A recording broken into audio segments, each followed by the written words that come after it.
Dear friends, அனைவருக்கும் வணக்கம். வாழ்க வையகம், வாழ்க வளமுடன். 2019 to 2023 பேட்சுக்கு எப்போவும் ப்ரொவிஷனல் சர்டிஃபிகேட் லைசன்ஸ் வந்து இஷ்யூ பண்ணுவாங்கன்னு சொல்லி கேட்டிருக்கிறாங்க.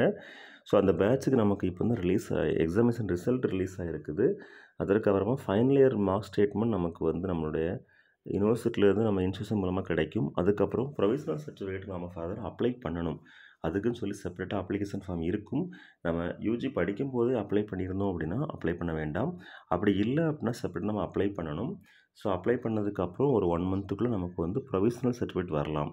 அந்த ப்ரொவிஷனல் சர்டிஃபிகேட் அப்போ நம்மளுடைய 8 செமஸ்டர் மார்க் ஸ்டேட்மெண்ட்ஸ், இப்போ லேட்டரல் என்ட்ரி இருந்தோம் அப்படின்னா நம்மளுடைய செமஸ்டர் 3லேருந்து செமஸ்டர் 8 முடிய உள்ள மார்க் ஸ்டேட்மெண்ட்ஸ், நம்மளுடைய டிப்ளமா இன் ஃபார்மசி சர்டிஃபிகேட்ஸ் இருக்கும் இல்லையா, அதை வச்சு நம்ம ரிஜிஸ்ட்ரேஷன் கூட அடிஷ்னல் குவாலிஃபிகேஷன் ஆட் பண்ணணும். டிப்ளமா இன் ஃபார்மசி கேண்டிடேட்ஸ் வந்து B Pharm முடித்தவங்களுக்கு.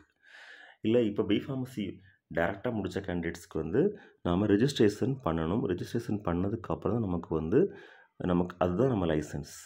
So first of all provisional certificates வாங்கணும். அதுக்கு வந்து 1 மந்த் டைம் எடுக்கும். ரிஜிஸ்ட்ரேஷன் வந்து மேக்ஸிமம் 1 டேயில் முடிஞ்சிடும். சர்டிஃபிகேட்ஸ் நமக்கு கிடைக்கிறதுக்கு ஒரு 2-3 டேஸ் ஆகலாம். சம்டைம்ஸ் வந்து அன்றைக்கி ஈவினிங்கு கூட கிடைக்கலாம். ஸோ அதனால் நீங்கள் கேட்ட கொஸ்டினுக்குரிய விளக்கம் இதுதான்.